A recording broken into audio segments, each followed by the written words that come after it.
Sinayang ng Magnolia, ngayon mukhang magiging swerte ng Hinebra.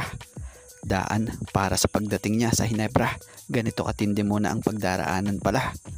At LA Tenorio and Japet Aguilar, mas posible na mas bumigat pa ang role ngayon dito sa Barangay Hinebra.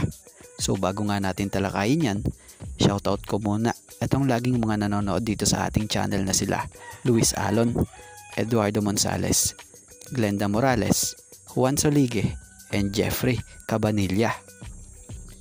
Sa nangyayari sa kampo ng Hinebra ngayon, ilang players ang injury sa kanila na kung saan may mga major role na ginagampanan sa team, like sa kaka-injured lang na si Malonzo.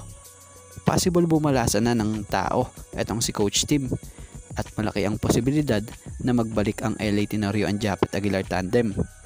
So eto nga ang dalawang player na pinakamatagal dito sa Hinebra. So ang dami na rin nilang pinagsamahan lalo na nung mailap pa ang kampyonato para dito sa Hinebra. So sa mga nakalipas nga po na laro nila or game nila, pansin natin na hindi na sila gaya ng dati na umi-score ng 20 to 25 points at naglalaro ng 37 to 40 minutes a game.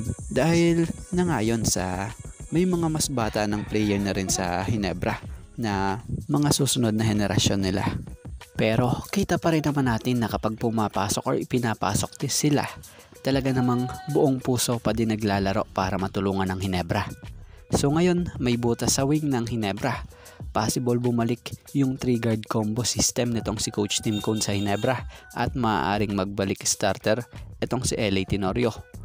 So sa LA and Japet, sila yung mga veterano na may malaki talagang maitutulong sa team. Sanay sa sistema nitong si Coach Tim, kumbaga. May nabuo ng chemistry sa matagal nilang pagsasama at madali na nga po makagawa sila ng opensa. Kaya abangan natin. At mapunta naman tayo rito sa patungkol kay David Morel.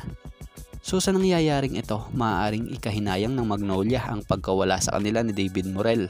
Sa nakalipas na nga pong naging stint na to sa Magnolia, masasabi naman nating naging effective to sa team dahil napakatindi nga po ng outside shooting or inside shooting niya.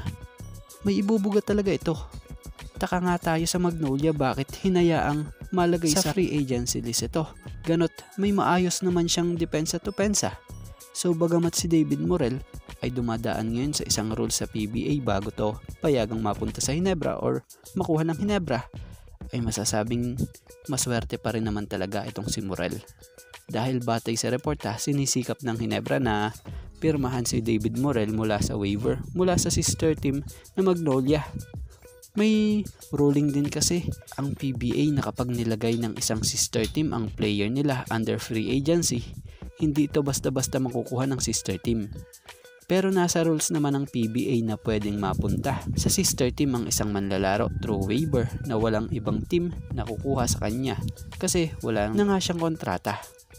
So sa kaso ni David Morel, may hanggang April 23 ang mga PBA teams na kapag wala nga pong nag-sign kay Morel, may go signal na sa Hinebra. So yun nga ay base sa pagkakaintindi natin sa nangyaring update dito kay David Morel.